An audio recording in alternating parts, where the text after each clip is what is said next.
Welcome to ABCDE Podcast. I'm your host, Joy. I am Lao Bai. In this podcast, we'll be exploring the latest groundbreaking ideas, cutting-edge technologies, and game-changing development in a decentralized world.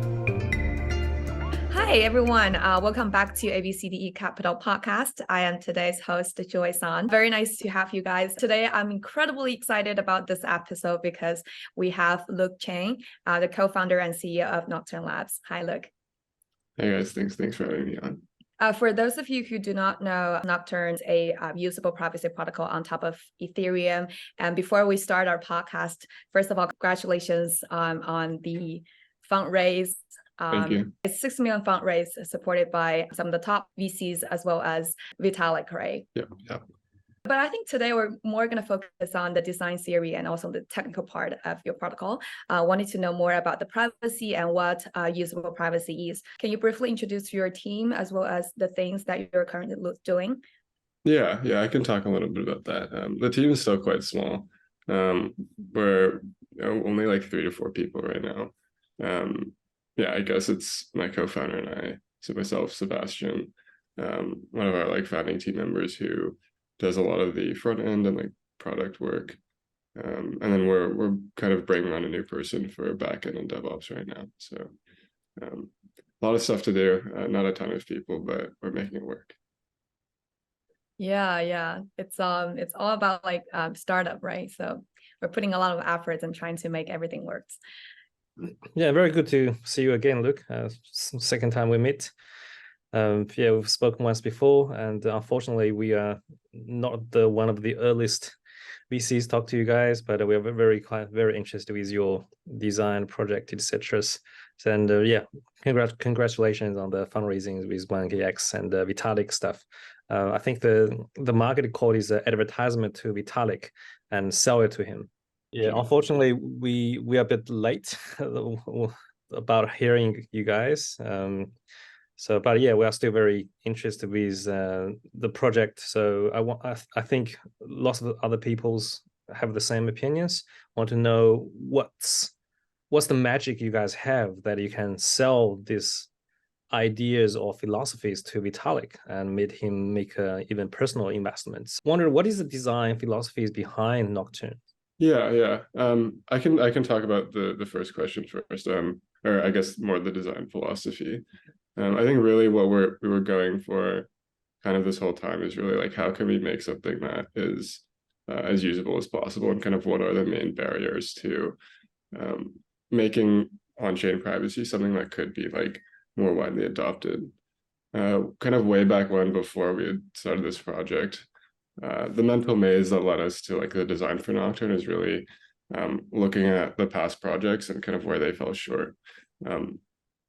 Prior to Nocturne, there were kind of 3 categories of privacy products. There were mixers, and I guess they all had their own flaws for different reasons. So I think mixers were the first, and their main problem was just the UX is very clunky. You put in 1 ETH, you can take out exactly that much, and there's also not a whole lot you can do other than just funds in and funds out.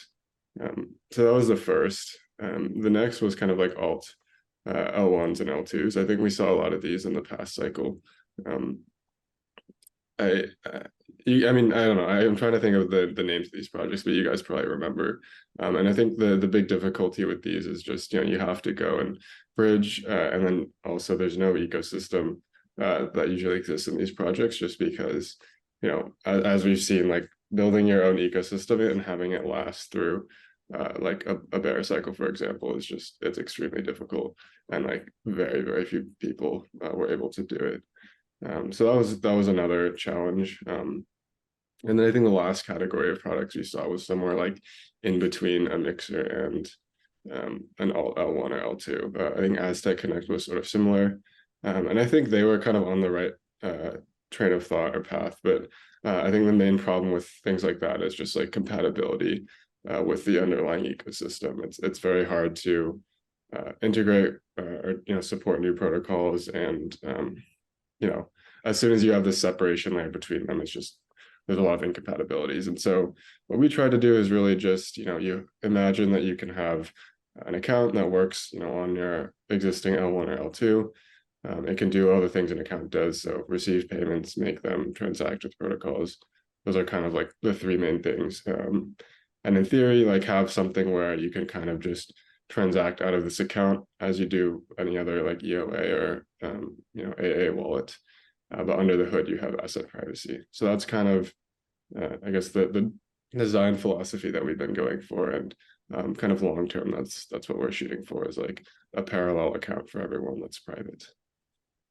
Right. So story in short, your product remains a composability with all the other dApps. Like you guys can talk to Uniswap, Compound, Aave, or whatever dApps, remaining the privacy. It's not like a separate, unique layer 1 or layer 2 specially designed for privacy. You have to move all the liquidities, all the ecosystem there. You guys don't require all of this stuff. Correct. Yeah, I think that was really the main motivation. And so, just really trying to be essentially like a layer on top of existing ecosystems where users can have funds in an account, which kind of has built-in anonymity, but they can still interact with all the like things that they're used to in their existing ecosystem. Right.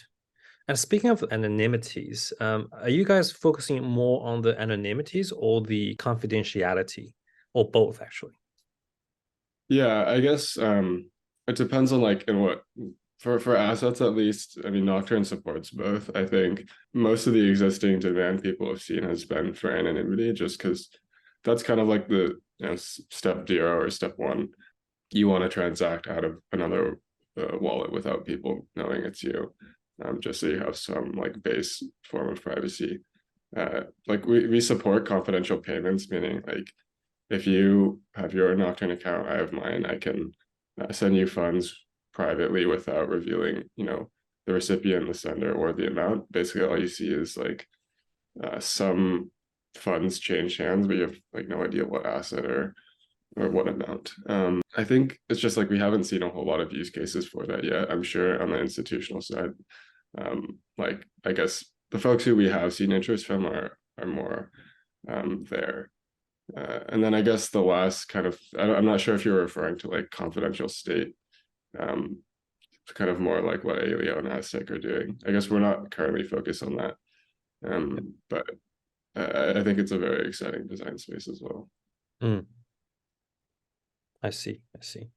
And also wondered, how do you understand the Vitalik's stealth address? I think you guys are kind of knowing that idea, which is a good idea, but you guys think that's still a little bit overcomplicated because the user has to manage lots of different addresses. And I've seen another similar protocols called Silent Protocol, which is another like a privacy protocols. I think he's like a star protocol as you guys. You two are the similar, not similar design, but a similar direction that remains composabilities with all the other dApps, while giving the people's ability to have the anonymities or confidentialities. So I want to know, in your opinion, what is the design philosophies? What's the difference between your philosophies and Vitalik's stealth address? And also, I'm not sure if you know Silent Protocols, and do you have any difference between Nocturne and Silent Protocols achievement? Yeah, no, those are good questions. For the first, I definitely understand so yeah, I don't think Vitalik he wrote a blog article, which I think that was kind of what brought it into like the public eye. I think one of the researchers at the Ethereum Foundation had like originally come up with the scheme like with Vitalik. I'm more familiar with that than Silent Protocol. I guess the scheme that Vitalik wrote about is, as you mentioned, like it's based on having like ephemeral EOAs, which I think the benefit of that is just like it's you can have a UX that people might be more used to, in the sense of like sending funds to an Ethereum address just like through your public wallet.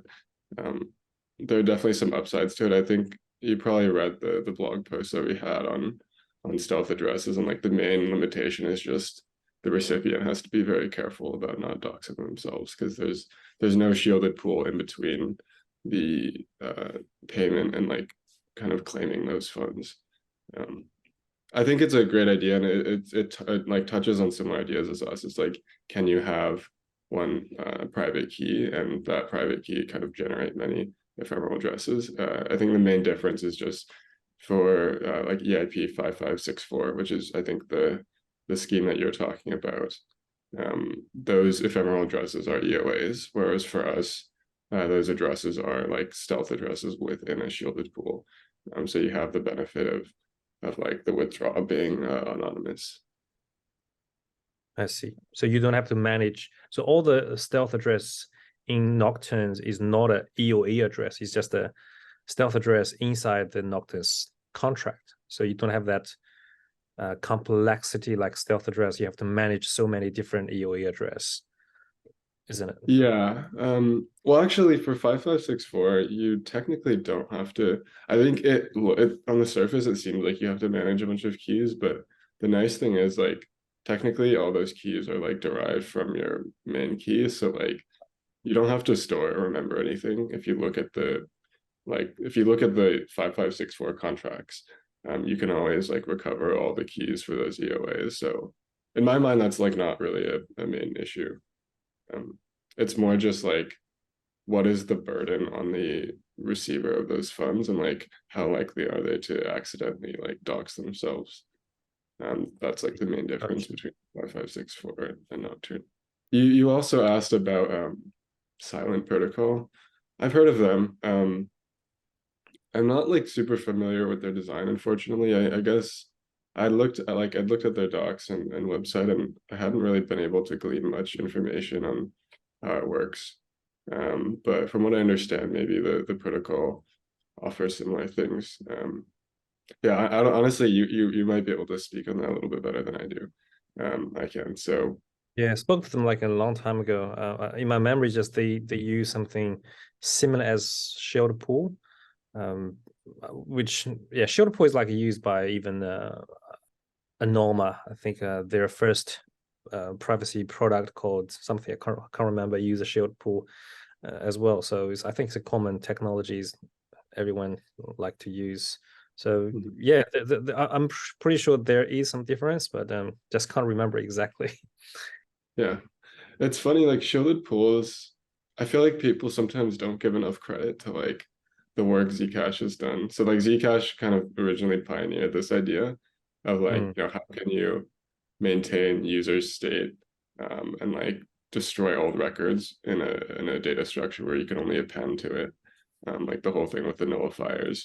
I think every on-chain privacy project I can think of like draws from this design. I think all the mixers and all the anonymity-based protocols draw on this design, and even the private state ones like Zexi and Aleo and Aztec, which use Zexi, like it's really just a generalization of the ideas from Zcash, like applying general state to this like idea of append only like data structure. Completely agree. Yeah. But I think the problem is Zcash does not have any composability with all the other ecosystem on the Ethereum. It's like a Loot, you know, like a Dojo and the Realms.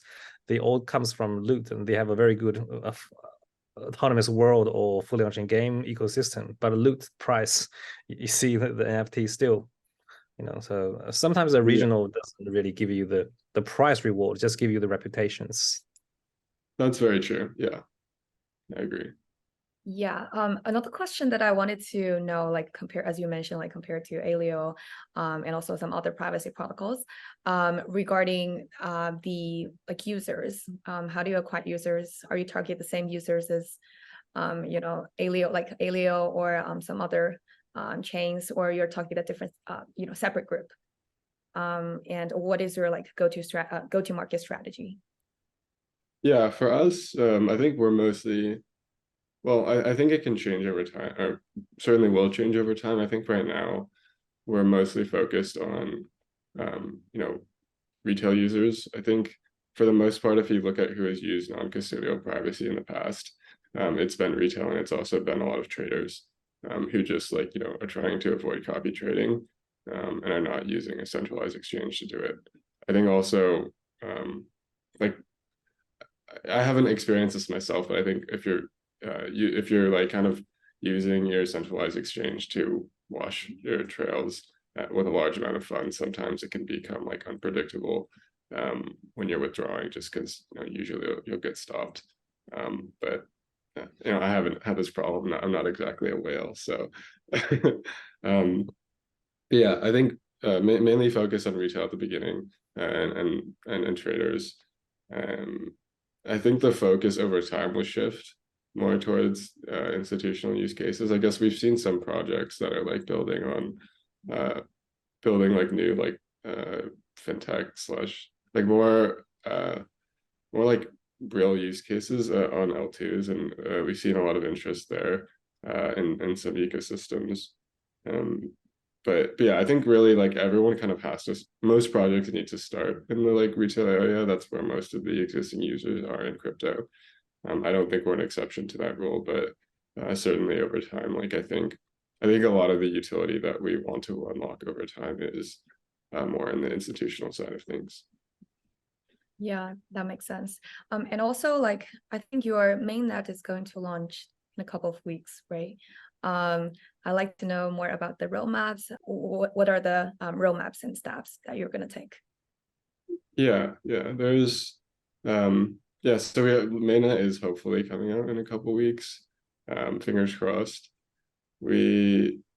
After launching mainnet, I think there's a couple things that we'll probably focus on immediately. I guess we haven't even talked about like the regulatory and compliance stuff, but long story short, that is like definitely something that we're focused on, and like technically we have some work to do there.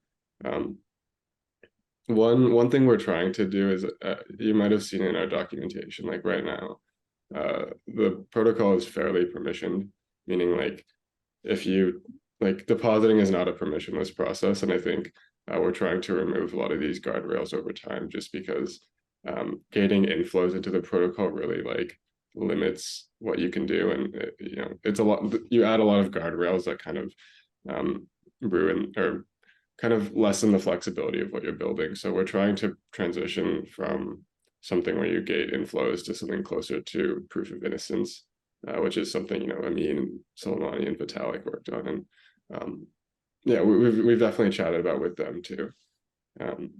So that's like one of the main things that we'll probably be focused on out of the gate, and it should allow us to over time kind of remove a lot of the flexibility problems with the protocol, and become more permissionless over time.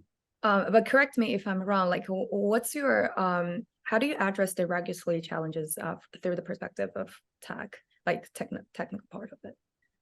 Yeah, this is definitely like the hardest part, which I don't think I fully anticipated when we started doing this, because I think the regulatory environment only got worse. Like I guess we started building Nocturne last September, which was a month after the OFAC sanctions, and then obviously the next August you had the indictment, which was it's gotten increasingly hostile and difficult. So we've definitely tried to be very careful. We've been working with our own counsel for quite a while, like almost a year now, and are in very close contact with them. I think there's a couple, like the main two areas that we're trying to be careful of are money transmission, and then like sanctions / AML.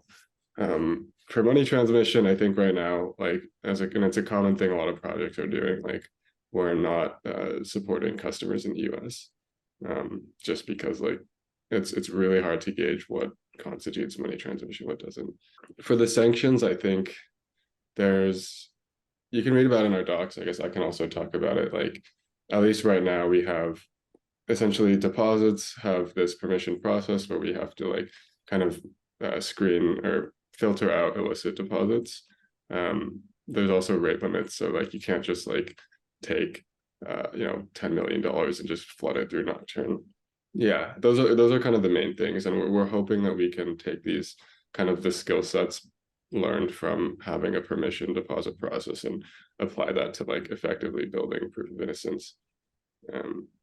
But yeah, this is definitely like I think for anyone who's building in privacy, like it's usually the biggest challenge, just given how, especially our team is in the US, so we're trying to be very mindful and have conversations with regulators, and we think there's a right way to do this, and it just takes a lot of time and careful thought, and being very conservative and chatting with the right people, but we think there's a way to do it.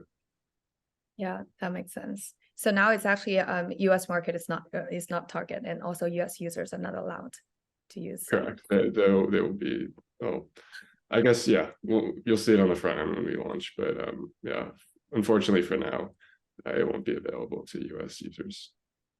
Great. Looking forward to the launch. Yeah, I think it's a very wise move too.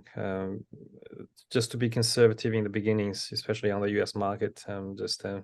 SEC just too hard to deal with. And also speaking of a regulatory, I think recently there's the new technology has merged. It's not new. It's like in Web 2, it's been ongoing for more than 10 or 20 years, like a fully homomorphic encryptions. But recently we have seen that technology emerged in Web3 world, like a multi-coin. Carl just wrote articles about FHEs. They have just invested, and I think one of the huge advantage for FHE to provide privacy is they are very, very regulatory friendly, because it's not doing anything about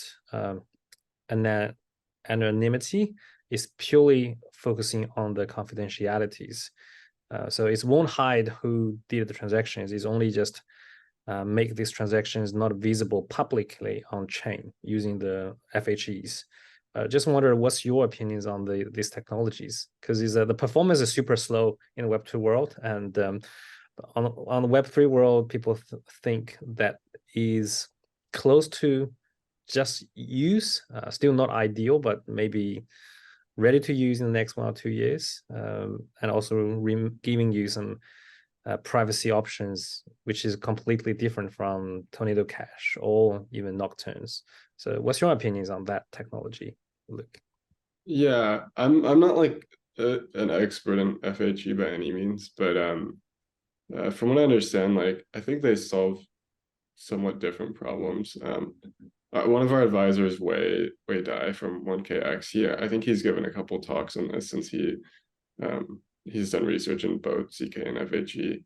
From what I understand, like ZK will let you prove a state transition, succinctly and without revealing certain confidential information, whereas ZK and FHE allows you to compute over encrypted data. I think, at least when I've talked to Wei, like kind of the main takeaway that I have is that like ZK is useful for the privacy schemes that we've seen for on-chain privacy, like are best suited for ZK, like the design for Zcash and whatnot. Well, one of the main limitations of ZK is like you can't have state that like nobody knows. Meaning like if in Nocturne, for example, like you have your own account, you have your own assets, and like that state, but like that's private to the rest of the world. They don't know, and like only you can control that state.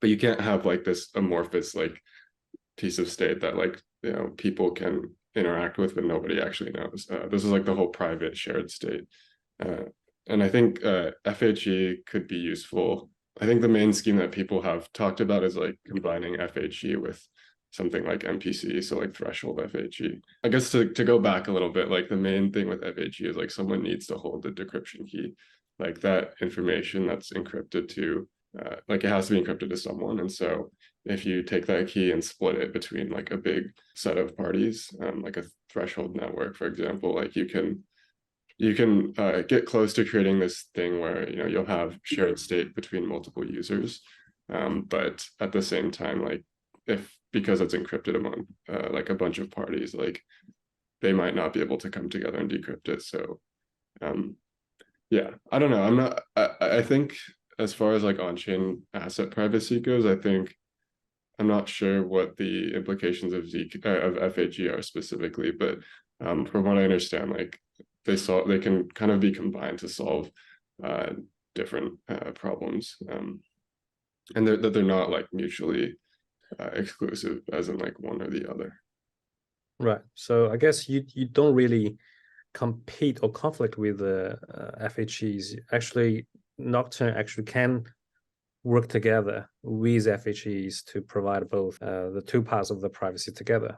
Yeah, and in theory, yes. I think there's also interesting ways you can use FHE for kind of like some of the off-chain stuff. Like there's a lot of problems in like ASEC and us and other protocols have problems off-chain where like you want to store some data for the user, but you don't want your interactions with the user to reveal that their state. There might be interesting things to solve those problems, but yeah, I'm curious, like what like Web3 projects have you guys seen that touch on FHE? And like what's interesting about them so far? I think for FHE, we have talked to 3 different projects, including the one that Multicoin invested. The reason we haven't invested yet is because we are not fully confident the technology has been mature enough to use in the Web3 world. It's a bit like 2017 or 2018 ZKs. It may still take a few years to be ready to use. That's one of the major concerns, but it's like a bet, right? And so it's high risk, high returns. And also the other teams we've talked to regarding FHEs, but I think majority of them, the technology all comes from Zama, I think, one of the FHE expert team. I think that's where the most advanced technology or FHE is coming from. It's all from Zama's research and development stuff. Yeah, I've heard of Zama. It seems like they're doing some good work for sure. Yeah, great.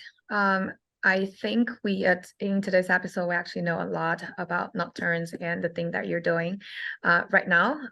Looking forward to your launch in a couple of weeks. And hopefully, we're still going to keep in touch, and hopefully next round, so you will, consider about ABCDE, and we will still want to support the whole protocol and your team, and maybe provide more resources to you, as well as like the future development of your protocol. So thank you very much for your time. Yeah, thanks for having me on. Yeah, we should definitely stay in touch. Yeah. Stay in touch.